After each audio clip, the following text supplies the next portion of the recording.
Episode 12 of Anime for Trashdwellers. It's Ensemble Star Season 2. Yes, for this episode, it will not make a whole lot of sense if you haven't listened to the potty app about the first season, so you may need to go back and listen to that first.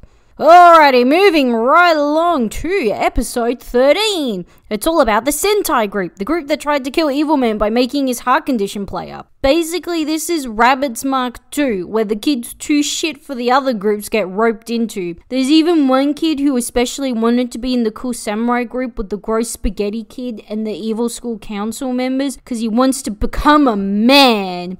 Even though this is the same motivation as Sho from Utapri, who constantly wants to be in Sentai shows, and all of his solo songs are basically Sentai theme tunes, some of the most beautiful and obnoxious songs to exist.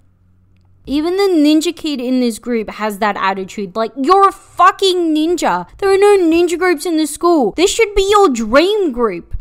The leader, the Red Sentai, proposes a Sentai show to the school council, and they're like, no. This is a Sentai show, not an idol performance. Tell that to the great school concert Johnnies have once a year where the members just study. Fucking riveting. And all the roped in members, aka every other member in the group, are like, yeah, we don't even like Sentai. So it gets pushed back, but not to worry, they inquire the help of Protag. Oh my god, she's actually doing something! Someone wanted her to do something! This is legit the most lines she's had in a single episode, and she has like one line in the last half of that episode. They start training up, and the Blue Sentai, who was the kid who casually just hangs out in the fucking fountain, says to the Kohai, you're young. It'll take you a while to learn these moves, but you'll get there. Cue outside the window, metaphoric snail crawling along. Red-chan shows everyone the original proposal and everyone's like, what? You have us fighting monsters? Where will we get the budget for that? The last half of the episode is said show, which has them fighting one another in monster costumes and then two massive animatronic monsters. Please tell me what actually changed from the original proposal, because so far it looks like nothing. And the end of the show, Blue Sentai turns to Red and goes, you know, I've always wanted to live in the sea, but you've made me want to live on land. Okay there, Haru, spouting some relatable shit there. By the way, everyone in the audience is kids, so they're basically the Wiggles. Episode 14, and we open with rabbits! Oh my gosh, it's rabbits! Ah! They're doing washing! They're washing white sheets! I don't know why they wash white sheets, but I don't care! I now understand why that one Rabbids member wasn't involved in their 2-episode backstory arc, because this cunt is a literal rabbit just running around like, man, I wanna run, I wanna jump, I wanna fuck! Like, you know which member he is. No backstory needed to remind you. Evil Man's talking to Protag-chan, and he wants her to start organizing the Dree Fest from now on. She shows Evil Man the draft for the show, and he's like, this is different and goes against the rules of our old Dream Fest. Is this your revolution? And the girl just like, oh god no, I'm not one of them filthy revolutionaries. I'm much more of the passive privilege type. It's so weird to see the protagonist of this show, who is a producer, actually producing. Like, thanks for remembering she has a useful skill set. Magician-chan, that guy who was living in the basement and is one of the eccentrics, meets up with Protag and he asks her out, cut to ad break! But then it's revealed that by ask her out, he meant run the lighting for the performances, because apparently that's another skill set a producer has. The writers are skating the thin line between useless female character and Mary Sue. Evil Man met up with Blue Bachan, who used to be in the group, and he like, no, I like everything about you, except for every physically distinct feature you have. And at the end, we see that Valkyrie have been performing again. Phew, I'm glad to see Dollman's intense depression has been resolved. Episode 15. Valkyrie are talking to Evil Man outside of a restaurant called Cow Burger. What else is gonna be in that burger?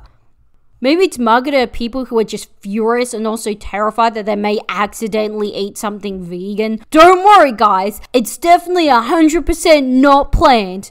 Evil Man bringing up their soft spot. He talking about Leader-chan, how rabbits are fucking shit and gonna get their little perky asses whooped at this concert. And Doll Man just like, I don't care about no traitor. The butler member of Fan, I haven't introduced yet, has the hots for Girl-chan, who has the hots for Evil Man. Love triangle. Girl-chan is nice and gives Butler-chan a massage, which Butler-chan then starts moaning and Girl-chan like, okay, you can stop now. Back to Dollman at school. How long has he been attending school for? They made the point of the fact that he hadn't attended school in forever and a day, and he just back. No explanation or arc or nothing. He talking to his doll and then voicing her response in a high-pitched voice as he carries her upright in his arms. This is so creepy and terrifying. Like anime, you need to be putting on that spooky music and putting all them dark colors in to signify how creepy this is. So rabbits perform against the samurai group. Since it's a Tanabata festival, they're all in Japanesey outfits, and rabbits have these little poofy shorts on, and I love it. Don't worry, if this podcast were an anime, I'd be playing the spooky music and putting all them dark colors in to signify how creepy my statement just was. Anyway, they lose. And since Samurai Group won, they have to perform a wish for a fan. And that fan's wish was, very specifically, for the vice student leader to shoot an imaginary arrow at her with a loud bang. Now, he does do this, but instead of bang like bang, it's more like bang. Like, this can't just going all out with the fan service. Rabbits are up to perform against Fan, and they're freaking out. Through this whole episode, people have been referring to rabbits performing against other groups as being hunted for the kill. Like, could you kink up this group anymore? All rabbit fanfiction readers respond with a yes. But then Fine talks about slaying them for dinner. Who the fuck eats rabbits in this day and age? But not to veer, Valkyrie are here. And he like, not doing this for you, traitor! Yes, he called him a traitor to his face. And yes, I did verbally laugh. So, we see the beginning of Valkyrie's performance, and they're all puppet-like, basic vocal track, basic enough dance moves. After that bit of the performance, we just see still shots of the rest of it, and the other characters' reactions. And they're fucking losing it. Oh no, if he performs this dance, he may ruin himself and never be able to idol again. Cunt. He is holding his hand across his chest, not fucking quadruple backflipping. Their vocals have exceeded expectations. It's amazing. Okay. There is no super low or super high notes here. Like, you don't have to be a baritone or a tenor to sing this. You just need to be capable of opening your mouth and having noises come out. After the performance, we see Dollman crushed that they lost. And then Evil Man completely fangirling over how amazing Valkyrie's performance was. Episode 16. It starts with Producer-chan with a fuck ton of bread to feed all them hungry idol boys with. We are introduced to the new villain group. It contains of subunits Eve and Adam, and when combined they make up Eden. My favorite new Christian idol group, finally a city I can take along with me to Bible study. Eden is so fucking cool that they have their own fighter arcade game. Shotaro plays it with this member who's, I don't know, he has blue hair and he's angry. When Shotaro's avatar appears, he's a little wizard version of himself, because even in the digital world, he's a fucking nerd. We also meet the other Eve member. When he is genuinely surprised and disappointed to see that Evil Man is still alive, and Evil Man questions him on it, he responds with, I catch flights, not feelings. He has a special rehearsal with that bland member from Trickstar whose parents are famous, and it's basically discusses that his idol's superpower is he's an upstaging attention seeker. There is another spaghetti eating scene, and this time Damash-chan ends up with sauce on his face. Who the fuck has this fetish that someone is so uncoordinated they end up with gross, sticky, dried up pasta sauce on their face that they're not even hygienic enough to clean. The Summerfest is on. Whatever Summerfest is. But it doesn't matter because rabbits are involved! Fletchhund is eating ice cream and he offers some to his little rabbit's friend from way back in his middle school days. And the friend goes, "But we're boys. We can't share." You are the gayest idol group in a show with like 7 idol groups. He caves in and eats it, and then the rabbit's member that's so hyperactive, he's basically an embodiment of an actual rabbit, just eats half of it. This boy ain't afraid no gayness. The annoying twins are performing too, but one of them has the epiphany. You know what? I don't want our group to just be the 2 annoying red-headed twins. Oh my god. Finally, a self-aware anime character who realizes how irritating their stereotype is. Episode 17, it starts with the terrible idea that rabbits split off into duos and add a twin to each of the duos. The angry kid from Eve walks into the seedy science teacher's office where the teacher's just there day drinking and goes, "Hey, who the fuck are you?" Where the child goes on to explain that he's the son of the idol who was this guy's rival when he was an idol. That's right, this seedy-ass science teacher used to be a cute little idol. I mean, kudos to him for being able to leave the industry and find successful employment elsewhere. And this kid used to be okay with it because he's like, yeah, well, this guy's cooler than my dad anyway. But since he's realized he's a sloppy alcoholic like his dad, he hates him too! Super sassy member of Eve waiting for the angry kid, and whilst doing so, Girl-chan comes up and goes, "Do you remember me?" To which Sassman responds, let me think. It's on the tip of my tongue, no. Then Girl-chan answers, "Oh, it's okay. I was little when I last saw you." Can't you already look like you're 12 years old? I doubt your appearance has changed much. Also, it's never explained about when these two met, so let's just leave that important explanation hanging. Ooh, and Sassman's the kid of some CEO? I like this. All the villains been fucking privileged. Then Angry Child arrives and Sassman like, "Oh my god, where the fuck were you? I was forced to speak to a child because of you." Rabbits perform and oh my god. So they're wearing Vocaloid rip-off outfits. I love rabbits! Also, the only different thing about the groups was the fluorescent color on the outfits. So much for that twin working separately from his brother and doing his own thing. Producer-chan goes to buy some takoyaki and the guy making it like, "Hi, remember me from when we were kids?" And Producer-chan's like, "That's nice, but I'm really just here to buy some takoyaki. Please cook it up so I can leave." Even Trickstar performed together, and it was all an evil ploy to turn Trickstar into backup dancers. But they don't care, because they're like, yeah, we literally had no fans like 3 months ago. Like, we ain't picky. During it, the vampire guy comes up to Producer-chan and goes, "You shouldn't have been spending so much time with rabbits and neglecting Trickstar." Actually, I don't think rabbits have talked over the top of her once, so yeah, she should be leaving Trickstar for rabbits. Just more reasons why rabbits are the best. The ending song starts off with some bagpipes, followed by bongo drums into a generic pop song by the takoyaki guy. And he's dressed as a cowboy. Yeah, they were really running out of ideas for gimmicks. Also, this voice actor was a bad choice as the solo artist because he can't blend his voice in with the other voice actors to hide back the fact that he can't sing. Episode 18! Episode 18! We have the leader of Knights finally returned! Someone I didn't know existed returning to a group I could give less than 2 shits about, to the extent that I haven't even mentioned them in the potty yet. And he starts writing on the chalkboard and just fucking everywhere in permanent marker writing musical notes, and whilst doing so shouts out, "Oh yeah, you better watch out, Mozart!"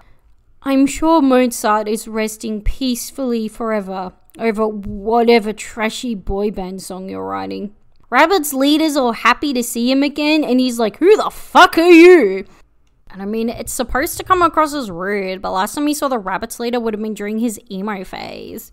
We see the takoyaki cultural appropriator performing, and the student council vice president goes, "It's gutsy announcing just yourself as a unit." You mean he's a solo artist? Yes, they do actually exist. Even inside boy band solo artists exist, like Team in Solo Korea. One of the Knights kids is just laying in the middle of the footpath, and Eren Yeager just like, could you not do that?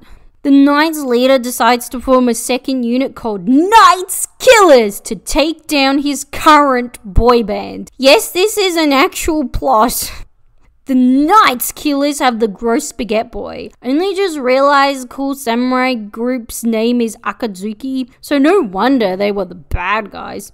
Then Evil Man, and then the leader of Rabbits. It's a whole quarter of the group Rabbits! And since he's in Knights Killers, he can't smile, and he responds, "I hope my dear little rabbits don't see me like this." Episode 19, we are going to the campus that Adam attends. Yes, because I did not realize until this episode that Adam and Eve attend different campuses. So for clarity, this isn't the one with the alcoholic father washed up pop star. This is the other group, who I haven't mentioned yet. But at their school, there's a class war between the honor and non-honor students. Dumbass-chan like, yeah, we're going to school. Who the fuck gets this excited for school, you fucking nerd? Oh yeah, so they're visiting this school for a week, but they're not staying on campus, even though this is a swanky-ass school which would 100% have lodgings on campus. One of these Adam boyos pulls up in a fucking Hummer limousine and shows them the swanky app to get them into all the nice areas of the school that only honor students have access to. Ooh. Also, this Adam member looks like a mini Grail. For some reason, Eren arrives later and ends up meeting the other Adam member.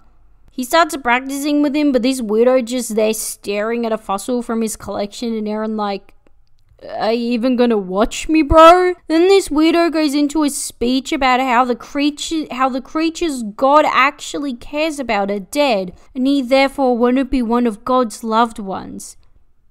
So you mean you want to be dead? I mean, that was a long-winded way of explaining you're suicidal, but dude, get some help, man. So yeah, it was a bitchy way of saying, this fucking rock that doesn't even move is more fun to watch than you. He describes Eren as being bad because he's only above average at all his idol stuff. Hey man, above average means he's a good little all-rounder, and they're very important in any group to keep their weaker areas of the performance good, as well as to help elevate their stronger areas. Never underestimate a good all-rounder. Dumbass-chan meets Dino Boy for the first time and goes, "Hey there, I'm a dumbass. It's nice to meet you, you fucking piece of shit." After lunch, Trickstar, I'm very impressed that the school has a chef and nutritionist for every student in the school? What? Who needs that many chefs? It's like each chef only has to cook 1 meal a day. After this, Mini Growl like, yes, well, maybe you should consider enrolling here. Like, you and I, the audience, both know it's a ploy, because if they're attending this school, then they can't be their school representative in the National Idol competition, meaning they'd be kicked out of the competition. But no, they act like, hey, maybe this is a good idea. Jesus Christ, I thought Dumbass-chan was the only stupid one here, but I was wrong. They get put up in an inn because Minigro was nice enough to move them into an inn, but not to the actual school campus. Okay then. So, there is a hot spring at this inn. And get this, we never see them in or undressed for said onsen. Like, what type of respectful anime is this? Episode 20. They go out eating with Sassy-chan and he like, hey, go eat like the pigs you are. And Producer-chan is the only one who's offended. Really, girl? Out of all the bullshit you've had to put up with, this is the thing you call out? Maybe she's starting to crack and the last ep will just be an epic monologue from her to make up for the lack of screen time that she's had this series. Throughout this episode, she's ever present. She just never gets a chance to speak because all the men talk for her. We get introduced to Dino Boy's backstory. So there was this cunt who worked behind the scenes pulling the strings of the entertainment industry. And when he died, it was found that he kept Dino. Not that he's his son or his ward, no, he just kept him. Creepy. And they found him just sitting in a room, having had no formal education. Like, this is horror stuff. So he just goes to live with Sassy-chan, and they even wear matching outfits because they're best friends. So there you go. We now know why Dino-chan's weird, because he had an abusive childhood. Dino-chan on stage rehearsing, and Shotaro is just there staring at him, and is then surprised when Dino-chan notices him. There is no way he couldn't notice you. Who does Producer-chan organize them to practice with but that real bland member's famous dad? He looks like his older brother by only a couple of years. They also get him to advertise their concert on the school grounds so that the non-honor students will go to their performance, as this will somehow start a revolution in their school. Because if they beat out Adam, they start a revolution? Trickstar literally getting referred to as revolutionaries. Bitch, please. If they actually were, they'd be protesting in the streets against the lack of childcare services and the gender wage gap it contributes to. Producer Tan states that there's only her and 2 other people to help backstage since the school don't want to help them. Can I just say, for only 3 staff on, they were sure able to keep the audio good and the light show going at a level of professionalism that you would usually be presented by a team of like 50 or more. And we find out that Dumbass-chan's dad's famous. Do we already know that? I can't remember. It's like half the cast are only here due to nepotism. It's hard to keep track of who's the rich spoilt brats of the series. But I mean, it explains a lot. How else was Dumbass-chan supposed to pass the exam to get into this school? Episode 21. It's Halloween, which means cute Halloween outfits! Rabbits are basically that one girl at the party in a sexy Halloween outfit trying to justify how it's spooky themed. We're zombie rabbits, see? Zombies! They're literally wearing these fluffy ponchos that go down just below their little man boobies and then shorts. This has to be one of my favorite impractical idol outfits ever. Like, if they dance too vigorously, that shit is either gonna cover their head so that they can't see or just fly off, leaving them shirtless. The takoyaki guy, who's called Ma'am, was like, hey, my name's Ma'am, like mum, so therefore I'm a mummy. Which sounds fine, except he doesn't have a single bandage on him. He's just in Egyptian gear. I mean, Halloween is the prime time of year for cultural appropriation, so I shouldn't be that surprised. Spaghetti Boy in a dog outfit, and all these dogs dressed up for Halloween just appear out of nowhere and follow him around. This anime knows how little everyone cares about the main group, because you didn't get to see all the members in their Halloween garb. This episode has a lot of Producer-chan, which is a nice change. Too bad it was a super boring ep. Like that kid that was like asleep / fainted on the footpath a couple of episodes back. Everyone's like, hey, let's buy him a bed. That vampire style eccentric guy, he wakes up out of his coffin and tries to drink Producer-chan's blood. Even in an episode where she finally has the most lines and isn't getting talked over, this bitch has got to deal with sexual assault instead. Episode 22, it's Christmas! Merry Christmas! You know what that means? Cute outfits! No! We get half a cute outfit. This is the worst Christmas ever. Girl-chan wants Fan to perform up against Trickstar to show them that Fan are actually 10 million billion times better. And Evil Man like, oh my god, no, can you stop being a sore loser, you salty bitch? Which Girl-chan responds to by running out into the rain crying whilst his crappy crayon drawing of the group that looked like it was drawn by a 5-year-old gets wrecked. Trickstar was set to perform in the SS tournament, but not the S1 one. And they're like, no, we have to perform in the S1 to win it, to prove that we deserve the SS performance and to represent the school at nationals. Yay, more confusing rhythm game mechanics. Also, fucking chill, Trickstar. Can you just wait till the final, like the big 4 doing Eurovision?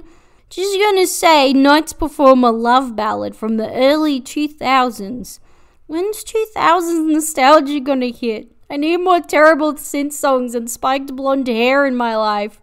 Creepy Doll Man from Valkyrie is sick, so their ex-member steps up, And the other Rando and Valkyrie are like, I'm sorry, but where the fuck were you when it was controversially revealed that you were lip syncing? And then we had our asses whipped. And then our leader became even fucking weirder by becoming a recluse, which, as we have seen from the characters' reactions previously in the show, no one cared about. So, and little Rabbit Boyo say some shit.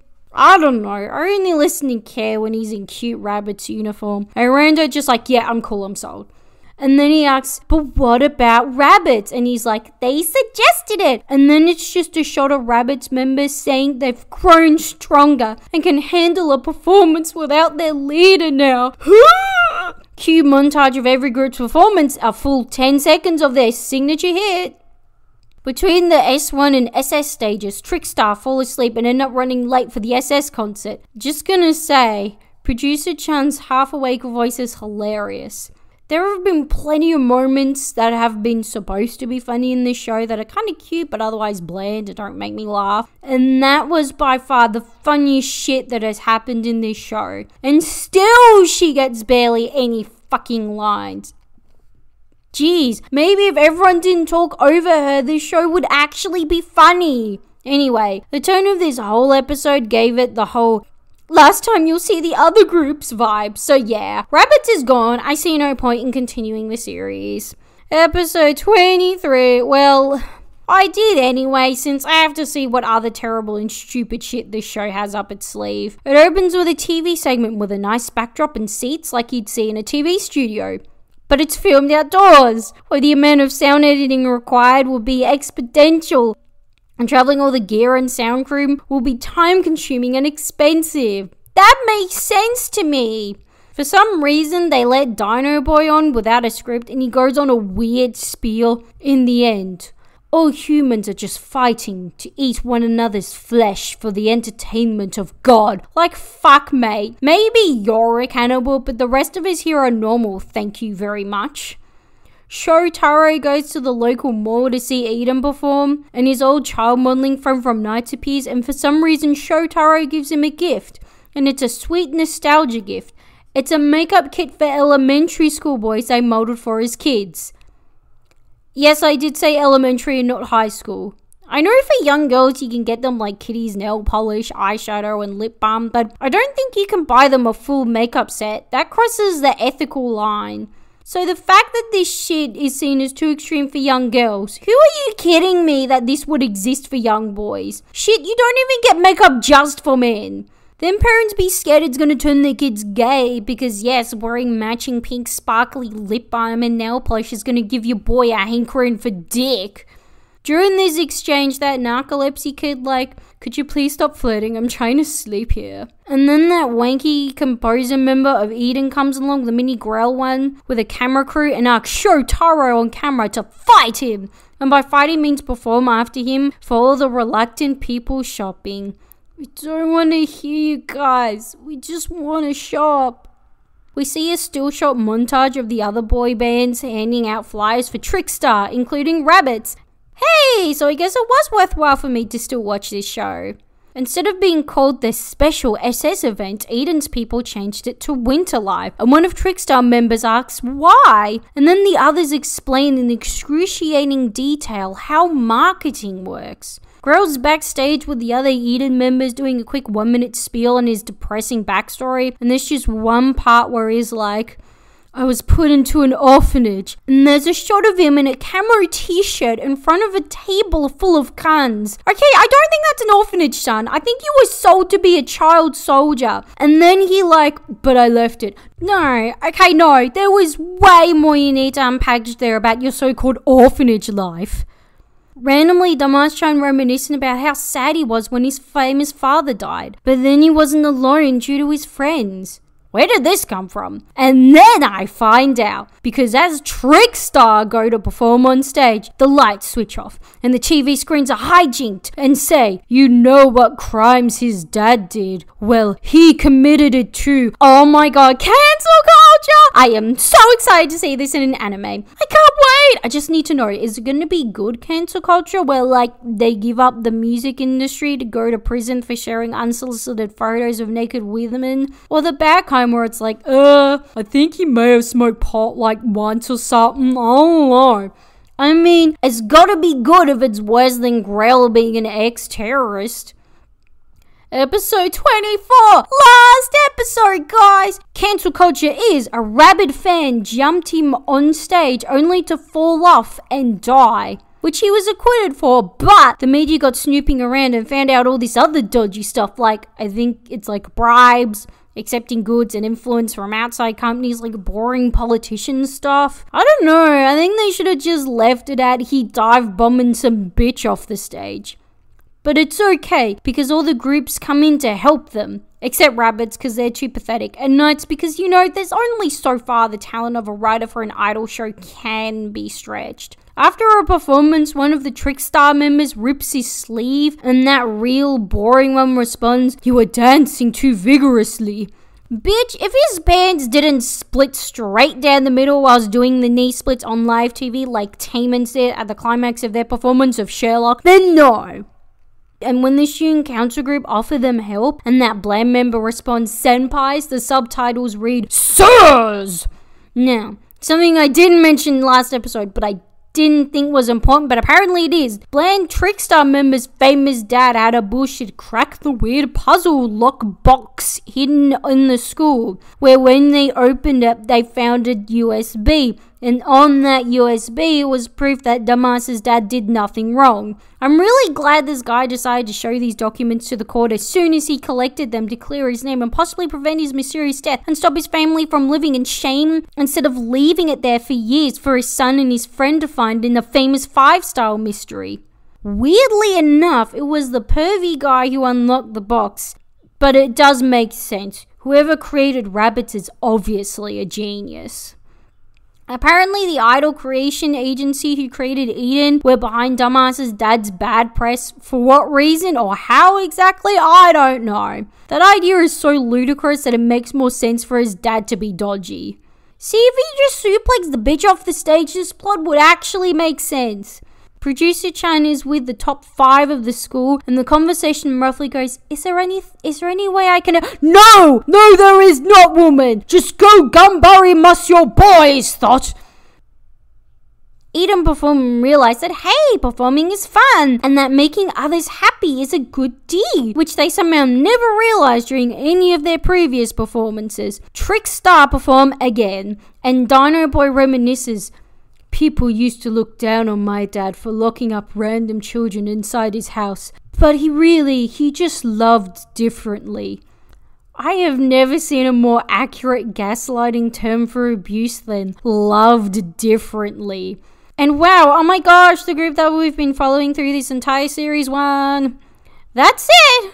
Whoa, that was a long ride. Having the 2 seasons do help flesh out the large cast and made them more memorable, but I mean, yeah, most characters were still pretty underdeveloped, just not as much as they could have been. Love the different genre groups, they gave us different styled songs to help make it just a bit more interesting. Rabbits, ugh! But yeah, I have never seen an app game adaptation that stuck so strongly to its game formula. It really made the show strange and confusing and dull at times. Instead of describing it as strange, I was going to describe it as bizarre, but due to a certain show, that word has a completely different meaning in the anime world. Also, what the fuck happened to the cruise ship? There was this cruise ship at the end of the first season, as if implying it'd make an appearance in the second season, and it never did! The fuck? And that is episode 12, or 11. That is episode 12 of episode 12 of Anime for Trashdwellers. Insufferable Weeb on Instagram and Tumblr. Thanks for listening. Bye.